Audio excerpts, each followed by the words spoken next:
As Tim mentioned, from Alberta, and just here to talk to you tonight about and launching Masterfeeds' new Blueprint mineral program for cow-calf operations.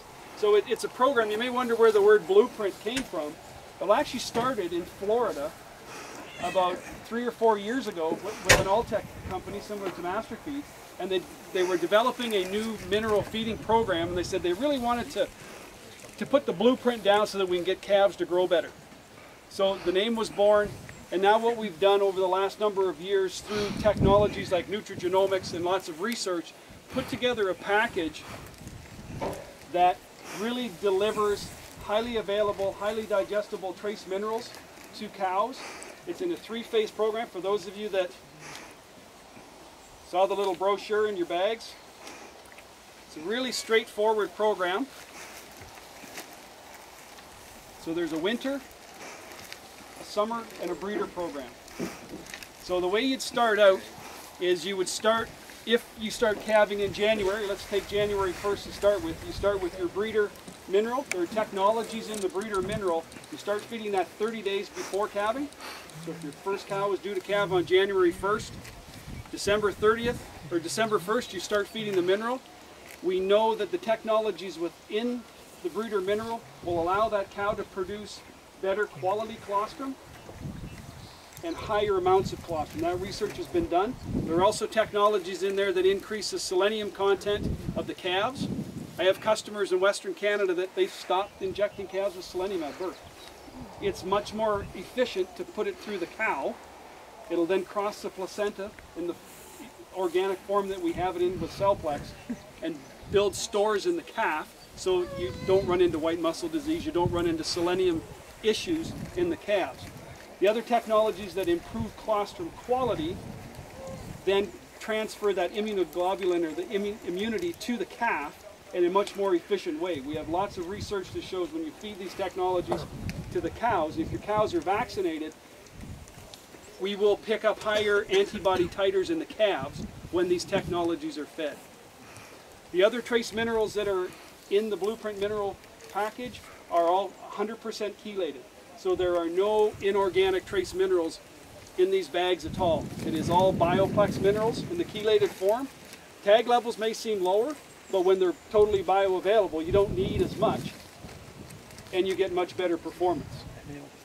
So you start feeding the breeder, again, 30 days pre-calving, or 30 days pre-calving, and you feed it till the last calf is 45 days old. The technologies in there will improve milk production in the cow. We just pulled some data off from the University of Florida where we looked at feeding this technology, and we saw improved weaning weights in calves and improved reproductive function in cows. So you'll see that the cows will actually breed better. Herds that we're working with out west, we're seeing first calving blocks or first breeding blocks upwards of 85% after bull turnout. So we're getting cows breeding a lot better, a lot faster, and in a lot tighter calving window. Once you move from the breeder mineral program, say to about this time of the year, your last calf is 45 days old now, you go to the summer program. The feature we're running with the summer program is the GFC option, and Tim would have mentioned it to you when you stopped over and saw the last paddock of cattle that were on the garlic-based program. So it's a fly control program. So as the cows consume the mineral, it's a free choice mineral, 100 gram a day mineral, they're consuming enough garlic that they're then excreting that garlic, and it keeps flies away. As strange as it may sound, it really does work. We've done a number of trials in Manitoba, and for those that have ever been to Manitoba, there are some biting insects in Manitoba, and we actually do see significant changes in herd performance. So there was one farm we worked at, similar to what Tim has here, where we had a paddock with and a paddock without the GFC option. And you could, as you walked up to the paddocks, you'd say, okay, that one's on GFC and that one's not. The calves, or the cows and the calves that were on the GFC were spread out, they were grazing, they were doing what they were supposed to do. The ones that were not were clumped together, as you see cows do when there's a lot of biting insects. They get together in a group and they're rubbing against one another. So that has a net impact. When flies aren't biting, the cows can do what they're supposed to do, graze, produce milk, produce heavier calves. Don't do it on a dairy herd. We're actually doing, so the question was, how does that affect the smell of the milk? We're actually doing some work in Lexington, Kentucky right now. Alltech has a piece of equipment called the electronic nose, and you calibrate it and it'll actually smell garlic in milk. So we're doing some calibration work specifically for dairy to say how far can we go before we actually start picking up a garlic flavor in the milk. For the cows is no problem. We're not producing garlic infused beef here, but it does reduce fly control. But if you feed it to dairy cows, the milk will smell like garlic. So you just have to be careful till we get that research finished. So once you get through the summer program and you get into your fall, and then you, oh sorry. Well, two questions. What percentage of garlic are you feeding? That's proprietary. Okay, fine.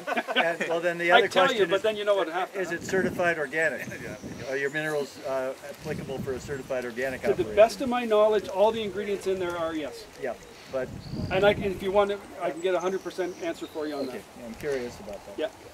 So I know all the mineral components are, but I will double check with the garlic side. You're talking about calving in January, but what happens if you calve in May? Then you just roll your program. So your breeder program, 30 days before calving till your last calf's 45 days old. And then you have the garlic in it? You can get garlic in the breeder as well. It's an option for all of it. Yeah. Okay. So then depending on your program, when you've done your summer program, then you move on to the winter program. And again, just continuing to build those mineral stores up in the cows as that fetus starts to grow.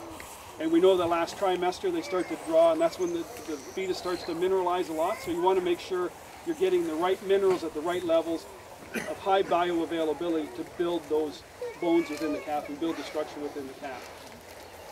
And then there are different options with the winter breeder or the winter program as well, different enzyme options. So if say you've got some really, really low quality hay or really tough forage that you're feeding, we do have enzyme options to increase digestibility of the fiber to help that digestibility with those cows as well. So, Paul, in terms of the breeder mineral, any improvement for the bulls? What would the bulls? Oh, absolutely. Good question. Well, so from a bull perspective, we know that's half of your breeding program, right? Without the guys there's nothing going on.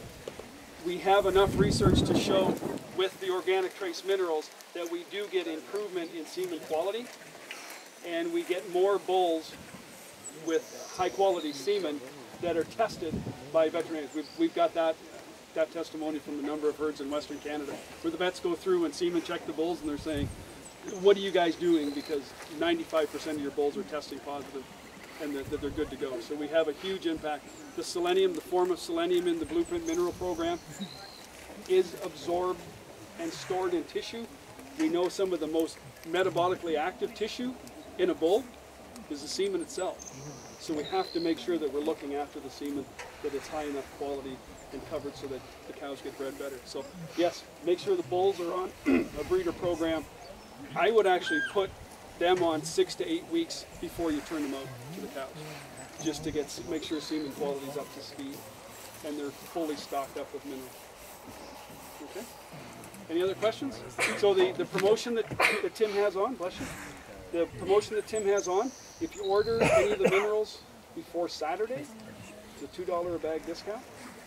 Minimum 10 bag order, but he said if you order for the rest of the summer or however long, he'll honor that as well. So, Quick question here, Paul. How long do you have to feed it before you don't have to give them selenium injections to calves? good question. So the question was, how long do we have to feed it before we don't have to give selenium injections? About 30 days. That's part of the 30 days pre-calving. So we know how the cell plex is absorbed, and it will cross the placental barrier, unlike sodium selenite that doesn't, so that's why you have to inject your calves. So it's transferred as an amino acid and stored in the tissue of the calves. That takes about a month to get those levels of selenium up to where you need them in the calf. So you follow the program, 30 days pre-calving, you're good to go. When did you say to start the winter one again? Whenever you go onto your main winter program. So October, November, when you bring them to the pasture. Yeah, so depending on when you're calving, the winter program could be quite short, right? If you're calving in January, you're probably only feeding the winter program for a couple months. Paul? Can you add Rumensin or Bovatech to it for cocky and stuff like that? Or? Absolutely. Yep. Those medication options are available as well. So as the base program, then you can add the garlic, you can add whatever medications you need to it as well. So these minerals are available through any Masterfeeds dealer in the province, so no matter what part of southwestern Ontario you're from or eastern Ontario, our dealers have access to it. Effective this week. Yeah, effective right now. Effective right now. So the breeder mineral, is it always meant to be fed free choice, or can it be fed like through a TMR? You can if you want, yeah. And then you just target the 100-gram intake and force it into them. Yeah. So it's set up as a free choice, but you can force it as well. So on a hot day when the bulls are under the shade tree and they have this mineral, will that get them active? Even on a hot day? That's good. Again, it depends on activity of the bulls, right? What's going to get a bull going? The biggest thing is antioxidant stress in the bull and semen quality. It's just to make sure that they're there working for you and that they're functioning and they're good to go when you turn them out to the cows.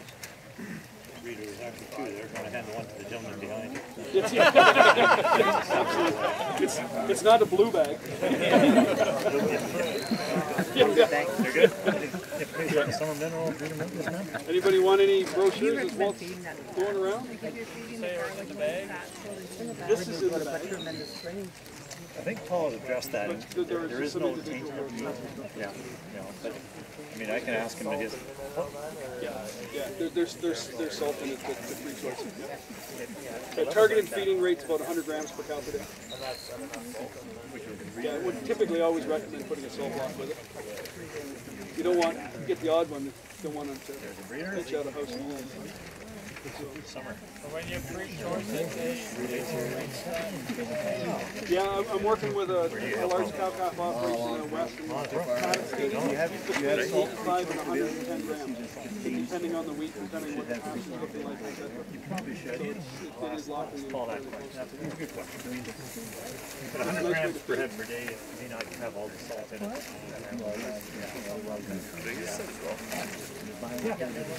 Any more questions? Paul, do you need to have free choice salt available when feeding this? Always recommend when you're feeding a free choice mineral that you've got a salt block or something with it. And again, you can gauge and drive mineral intake based on how far you put the salt block from the free choice mineral feeder as well, right? Have you done tests to see if it eats the meat? No. No, it does not taint the meat. So we are not making garlic infused beef here. This is just for fly control. Yeah, but will it taste the meat? No. If they take you, No. not possible. Not at that low level, no. It will taint milk because it's excreted right away, but it's not stored in tissue. So we're okay.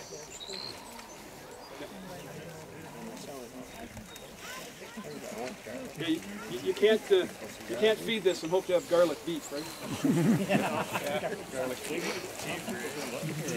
Yeah. No, it's not going to have any impact on the fat pattern. Okay. That's 14 minutes. Awesome. Thanks a lot. All right. Have a good evening. Thank you.